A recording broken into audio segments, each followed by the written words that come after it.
Have you heard of a McDonald's bandit? Me either. But apparently, there is some connection to Channing Tatum and a movie called Roofman that I guess is in the works. So let's talk all about it. This is going to be a journey that you and I are going to go on together. But before we begin, let me introduce myself. My name is Tiffany, and this is Revealing the Crime. On this channel, we talk about true crime, manipulation tactics, and the psychology behind criminal behavior, especially cluster B traits. Viewer discretion is advised, as some topics may be disturbing, and this channel is for entertainment and education purposes and not for diagnoses. So without further ado, let's get into this article that was just published in page 6. The title is Channing Tatum's Roofman Sparks Real Life Reunions from McDonald's Bandit, and it was published on November 17th. The article begins, it says Channing Tatum's new heartfelt crime caper, Roofman, which dropped in October, has helped to mend relationships for a real-life conman. Director Derek Gianfonse, I hope I pronounced that right. I'm guessing that's how it's pronounced. Let me know if I was completely wrong, and apologies in advance for that. But it continues, it says, who spent years working with crook Jeffrey Manchester, who robbed a number of McDonald's before escaping prison and living in a Toys R Us while on the lam, revealed during a recent Paramount screening that the film has had a profound impact on Manchester's fractured family. So that sounds wild, right? Living in a Toys R Us? The article continues, it says, in the time since the movie has come out in the last month, just 2 days ago, I spoke with his daughter for about 2 hours, the director said. She's been in contact. She's talked to Jeff 6 times. So in some ways, the movie has had this effect of connecting them again, because he hadn't talked to her for, I think, 15 years.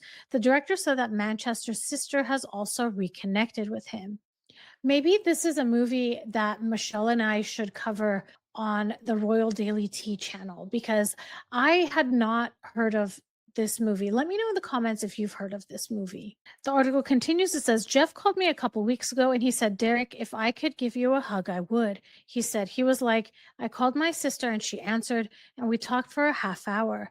And he said, it was like we were in high school together again. Before the movie was even in motion, the director spent 4.5 years talking with the imprisoned burglar. At the peak of my relationship with him, he was calling me about 4 times a week, the director said. And sorry, I keep saying the director said because I don't want to mess up his name again. It was clear to me that he was just such a family man. His desire was to try to make this perfect home for his kids, and he couldn't figure out a way to do it. He just kind of got mixed up in the ways in which to be a dad, I think. He thought he conflated being a provider with being, someone who provides things, not their time. Well, I think that's a topic that's worth exploring, right? How sometimes people think that being a provider, whether that is a parental figure or a friend figure or a romantic figure, that sometimes they think that what they need to provide are tangible objects, but time is something you can't get back. The article continues. The movie tracks Manchester's time after his prison break when he holed up in a Toys R Us in North Carolina and wound up striking up a romantic relationship with one of the employees, a newly divorced mom with 2 kids. Casting director Bonnie Timmerman was also at the screening for the flick, which also stars Kristen Dunst, Juno Temple, Peter Dinklage, and Lakeith Stanfield. Along with A-list talents, the film also cast the real people involved in the saga, including several police officers who helped capture Manchester. Well, they got me. I really want to see the film, and I'm very interested in this case. Let me know in the comments if you want me to look more into this case. I wonder, how long did he live out of Toys R Us and was able to start this relationship with someone that worked there? And there's just so many questions. So leave your thoughts for me in the comments. I feel I'm going to have to do a follow-up to this, and I'm definitely going to have to watch that movie. If you've seen the movie, please also let me know what you thought about it. I want to finish off this video with a couple of announcements. So I have 2 channels. I have my channel Revealing the Narc, and I have my channel Revealing the Crime.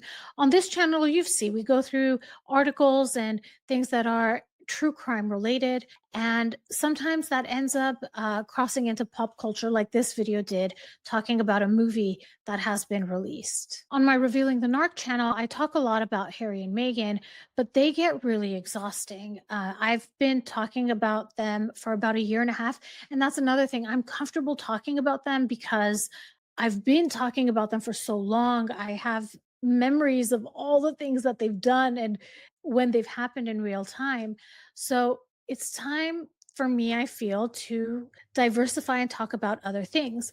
So one of the reasons that I got on camera was because I want to keep the viewer entertained. And when it's just a solid picture on the screen and it's not very entertaining, it's hard for people. And I understand, I get annoyed too. In fact, let's rewind and let me say how all of this got started. I used to leave up pictures on my videos for a long time, and you can see that in my very early videos. But someone commented and they said something along the lines of, this isn't a podcast. It's not audio. We want to see things on the screen. So then when this person said that, now it's become a complex for me that I feel like I constantly have to be putting something on screen to keep people entertained. And when there's a face that is engaging enough to keep the viewer to continue watching the video, but when you're a faceless account, you have to do that by changing pictures often or adding videos. So after a year of looking at Harry and Meghan's body language, you can imagine how many hours of footage I have to use as B-roll, but I don't have that for Hilaria Baldwin, for example, or Alec Murdoch for this channel. So so I think what you're going to be seeing from me is very similar content, but just more topics and more discussion that'll happen. I really am thankful that you're on this journey with me. One of the things I want to do is review movies, and all of that will be on my Revealing the Narc channel. I'm going to be doing weekly collaborations with Royal Daily Tea, Michelle. And right now, we are talking about holiday and Christmas movies. The first one we chose was a Netflix movie. And okay, let me rewind. We're doing one a week on her channel and one a week on my channel. And the movies we chose last week were both Netflix movies. And we realized that not everybody has Netflix. And Michelle was able to find that there are tons of these Christmas movies on YouTube. So moving forward, we're going to try to pick movies that are on YouTube. We're going to try to announce it before the video airs, before our review airs, so that everyone has a chance to watch it before the review. So I'm going to call all of that where I'm reviewing videos, revealing the real. And that is based off of a suggestion from Pips and Chips. So hi, Pips and Chips. Thank you for that name. I really love it. And then I'm also want to talk about pop culture and celebrity and things like that. And I'm going to call that revealing the scene. These will be different playlists that will be in my revealing the or on my Revealing the Narc channel to get things organized. And I'm so excited to continue on this journey with you and talk about there's just so much to talk about outside of Harry and Meghan. So thank you again so much for watching. I appreciate all of you. If this was interesting to you, please like and subscribe. Hit that notification bell so you'll know every time I drop a new video. I'd like to ask that in lieu of super chats and super stickers, if you would kindly consider donating to the National Domestic Violence Hotline. Their information is on the screen should you need to reach out to them, and a link to donate is in the description of this video. It has also been brought to my attention that I haven't talked about organizations in other countries. So what I'm going to do at the end of this video is I'm going to show you 3 different slides of organizations in different countries that are for domestic violence. So if you need their support, their information will be there. And if you need to donate, the website addresses will be there as well. So I want to thank you again so much for watching, and I'll talk to you soon. Bye, everybody.